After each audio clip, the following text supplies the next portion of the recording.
यादव समाज के उत्थान व कल्याण के लिए बनाई गई यादव कल्याण परिषद का आज सेक्टर 10A स्थित श्री कृष्ण मंदिर में चुनाव संपन्न हुआ। परिषद के 3 पदों के लिए मतदान सुबह 8 बजे से शुरू हुआ और शाम 6 बजे परिणाम घोषित कर दिए गए, जिसमें पूर्व मंत्री राव नरबीर सिंह के चचेरे भाई करमबीर यादव ने युवा नेता मुकेश जेलदार को 38 अंतर से हराकर प्रधान पद पर कब्जा जमा लिया। प्रधान बने करमबीर यादव को 144 वोट मिले, जबकि मुकेश जेलदार को 106 वोट मिले।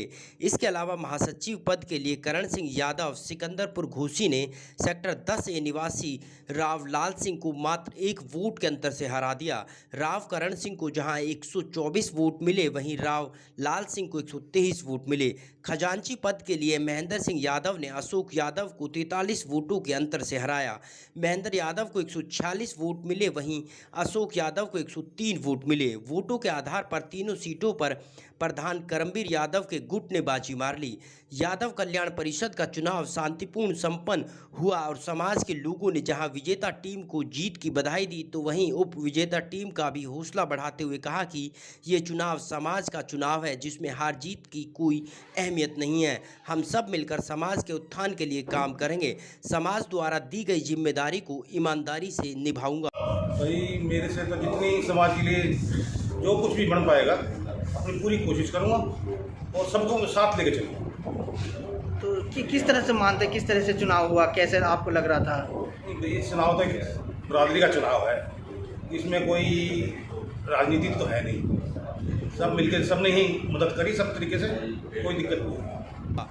यादव कल्याण परिषद के अध्यक्ष चुने गए राव करमबीर यादव ने समाज के सभी लोगों का आभार व्यक्त करते हुए कहा कि जिस उम्मीद व विश्वास के साथ उन्हें ये जिम्मेदारी सौंपी गई है, पूरी ईमानदारी से निभाने का प्रयास करूंगा। उन्होंने कहा कि समाज के बुजुर्गों ने देश के कोने कोने में रहने वाले यादव समाज के उत्थान व समाज में पनपने वाली सामाजिक बुराइयों को समाप्त करने के लिए इस परिषद का गठन किया है। वादा करता हूं कि यादव कल्याण परिषद के मान सम्मान को कभी ठेस नहीं पहुंचने दूंगा, ये उनका वायदा है। उन्होंने कहा कि जिस तरह से यादव कल्याण परिषद समाज को एकजुट करने का काम करती आ रही है, उसी तरह समाज को साथ लेकर चलेंगे, ताकि यादव समाज में पनपने वाली सामाजिक बुराइयों को समाप्त करने के साथ साथ सहायता कर उनकी शिक्षा को पूरा किया जा सके।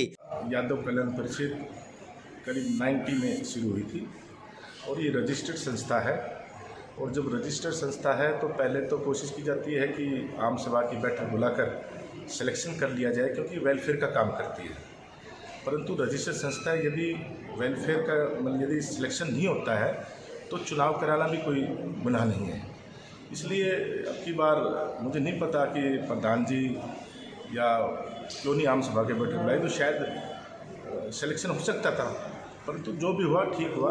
बड़े प्यार से अपने चुनाव करेंगे और चुनाव कर जो भी समाज के कल्याण के लिए हमारे से काम किया जाता है करते हैं। आज तक जितने भी प्रधान बने सभी ने हमारे वजीफा देते हैं गरीबों को, जो कोई बच्चा अच्छा पढ़ के आता है उसकी मदद करते हैं, काफ़ी सोशल काम करते रहते हैं। ये चुनाव यादव महासभा के हैं। इसका जो है निर्विरोध चुनाव हो चुका था, प्रधान बन चुके थे, लेकिन किसी कारणवश किसी बात में बात अटकी, फिर चुनाव हुए। प्रवीण यादव प्रधान था, मैंने जो है यादव सभा के मीटिंग बुला के प्रधान चुन दिया था निर्विरोध। करमबीर जी को बिठा दिया था और मुकेश को प्रधान बना दिया था, लेकिन किसी बात खराब होगी, इसी चुनाव हो गए। जो यादव कल्याण परिषद का गठन किस उद्देश्य के लिए किया गया है? यादव का कल्याण करने के लिए। किस तरह से कल्याण करते हैं सभा? कल्याण तो गरीबों की शादी करना, कुछ बच्चों को पढ़ाना लिखाना, इसलिए जो भी यादव समाज के दहेज प्रथा का या ब्रह्म भोज होता है मरने के बाद, ये सब चीज़ रोकने के लिए यादव कल्याण को गठन हो जाते हैं। वहीं समाज की गरीब बेटियों की शादी करना व समाज के लोगों की हर संभव सहायता करना यादव कल्याण परिषद का उद्देश्य है। यादव कल्याण परिषद एक नॉन पॉलिटिकल ऑर्गेनाइजेशन है, जिसका किसी भी राजनीतिक संगठनों से संबंध नहीं है। ये केवल समाज के लिए, पिछड़े लोगों के लिए या अन्य दूसरी कास्ट है, केवल यादवों के लिए नहीं, अन्य दूसरे पिछड़े वर्गों के लिए भी जो जो पिछड़े हुए हैं उनके लिए कार्य करने के लिए संगठन, इस ऑर्गेनाइजेशन का संगठन किया गया है। जो इस बार हर बार मैं देखता हूँ जो यादव कल्याण परिषद का जो चुनाव होता था एक समाज की सर्वसम्मति द्वारा हो जाता है, इस बार चुनाव द्वारा किया जा रहा है या ऐसा नहीं है। पिछले 92 से यादव कल्याण परिषद में सर्वसम्मति से बनते आए हैं। पिछले 1-2 वर्ष से चुनावों की प्रक्रिया चली हुई है। चुनाव तो पार्लियामेंट के भी होते हैं, विधानसभा के भी होते हैं, पंचायत के भी होते हैं, पार्षदों के भी होते हैं। चुनाव का मतलब ये नहीं होता कि परंपराएं खत्म होगी या संगठन के अंदर कोई कुर्तियाँ आ गई। सर्वसम्मति से कभी 2 भाइयों में टकराव हो जाए, मतभेद हो जाए, तो उसमें फिर चुनाव प्रक्रिया ही अडॉप्ट करनी पड़ती है, जो सही भी है और गलत भी है। यादव जी, आज आप इस कल्याण परिषद से काफ़ी दिनों से जुड़े हुए हैं, जो प्रधान है उसकी क्या शक्तियाँ होती हैं? देखो, यादव कल्याण परिषद के इस संगठन में अध्यक्ष या कोई भी पदाधिकारी की शक्तियों से कोई लेना देना नहीं होता। यहाँ कोई गवर्नमेंट नहीं चलती, यहाँ कोई ऐसी कोई भी डिस्क्रेशनरी पावर नहीं होती। समाज के अनुसार समाज ने जो एम एंड ऑब्जेक्ट्स बनाए गए थे, जिस उद्देश्य से इस संस्था का गठन किया गया था, उसमें यही था कि भी समाज में फैली कुर्तियाँ हों, कुर्तियाँ जैसे शराब की हो या कोई इस तरह के नशे की हो या दहेज प्रथा की हो, इस तरह की जो कुर्तियाँ थी उनको समय समय पर दूर करना।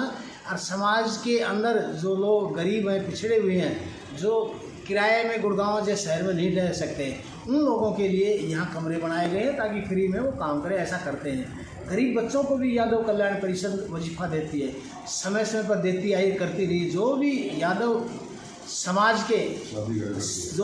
समाज के लोग या बच्चे पढ़ लिख कर आते हैं या कोई पदों पर जाते हैं, उनको सम्मानित करते हैं। यादव कल्याण परिषद का यही है, इसमें कोई भेद नहीं। ऐसे चुनाव और आपस में बैठ के चुनाव, दोनों ही चुनाव है। एक सिलेक्शन है, एक इलेक्शन। प्रक्रिया एक ही है दोनों की।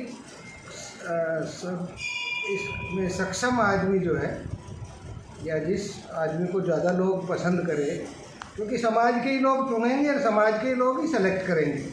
तो जो चुना है या सेलेक्ट किया है तो समाज ने सोच समझ के सेलेक्ट करेंगे या सोच समझ के चुनेंगे। तो इसमें कोई ये दिक्कत नहीं है। ये समाज का इलेक्शन है, बिल्कुल भाईचारे से इलेक्शन हो रहा है, बिल्कुल शांतिप्रिय इलेक्शन हो रहा है। तो इसमें कोई दिक्कत नहीं। प्रयास किए गए थे कि अनपोज बन जाए, किसी कारणवश ये अनपोज नहीं हो पाया तो इलेक्शन हो जाएगा, क्योंकि ये संवैधानिक प्रक्रिया है। या तो सिलेक्शन हो जाए या इलेक्शन हो जाए, दोनों में से एक तो जरूरी है।